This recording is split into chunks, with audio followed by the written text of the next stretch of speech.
Me gustaría saber, Julio, tu opinión, cambiando un poquito de tema, tu opinión sobre Jesús el Nazareno, porque sé que para ti es una figura importante.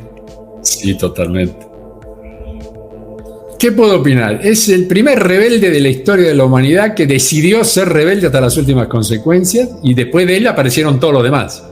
Pero hasta ahora fue el que más prensa tuvo, cosa que a él tampoco le interesó mucho porque dice que tiene muy mala prensa. No lo entendieron. Siempre se pone muy mal. Y es un tío que a mucha gente me dice, mandale saludo a Micael. Y digo, ¿por qué no se lo mandás vos mismo?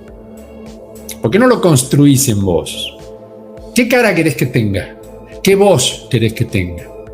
Porque la magia de un Jesús, de un Cristo, de un Buda o de cualquier ser maravillosamente iluminado dentro de la historia de esta humanidad es de qué manera lo construimos dentro de la comprensión de su verdadero mensaje y a dónde apuntó con su ejemplo. Porque acá el tema no es adorar un cadáver colgando de dos maderas.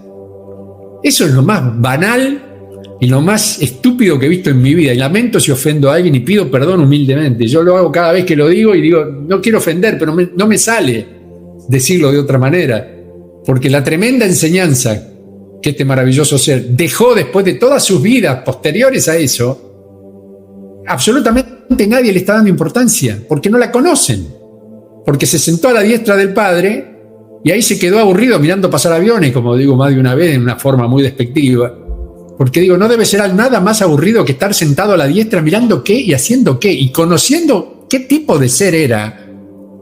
Porque en esa época el tipo dejó una cantidad de tachos de basura pateados, literalmente, y pateó tantos cerebros poniéndole por delante ese famoso mecanismo parabólico y todas esas enseñanzas muy, muy puntuales que se fueron reinterpretando en el tiempo, y al día de hoy hay gente que todavía no la comprende, y si la comprende no la pone en práctica, lo cual también me molesta el doble, porque si sos un ignorante, bueno, la ignorancia se cura con conocimiento. Pero si sabés que lo que estás haciendo es lo que no corresponde y lo seguís haciendo, sos un estúpido. Un estúpido, a cargo de un estupefaciente, o sea, algo que te hace estúpido. Ponele lo que quiera. La droga normalmente se la llama estupefaciente, ¿correcto? Porque es un hacedor de estúpido. Y muchas veces, muchas religaciones espirituales nos transforman en estúpidos repetitivos. Y vos decís, pero ¿preferís dejar tu vida por no hacerte una transfusión, por ejemplo? Sí, y se te va a morir un hijo y lo vas a dejar morir porque la ciencia avanzó. No, pero Dios dice que eso no. Entonces, ¿qué le vas a decir? ¿Qué podés hacer? Tragar saliva, mirar para abajo y que se te caiga una lágrima viendo cómo fallece una persona por estupidez. Pero claro, te lo dicen, es la creencia absoluta. Bueno, si tu creencia absoluta tenés el más allá, me parece como que si lo construiste de ese lado, ojalá, y lo digo de corazón, se llegue. Él nunca consideró su instancia como un dios, ni mucho menos, ni siquiera tenía, él peleaba, se ponía en el frente del templo y decía, vosotros escribas y fariseos, y les tiraba con todo.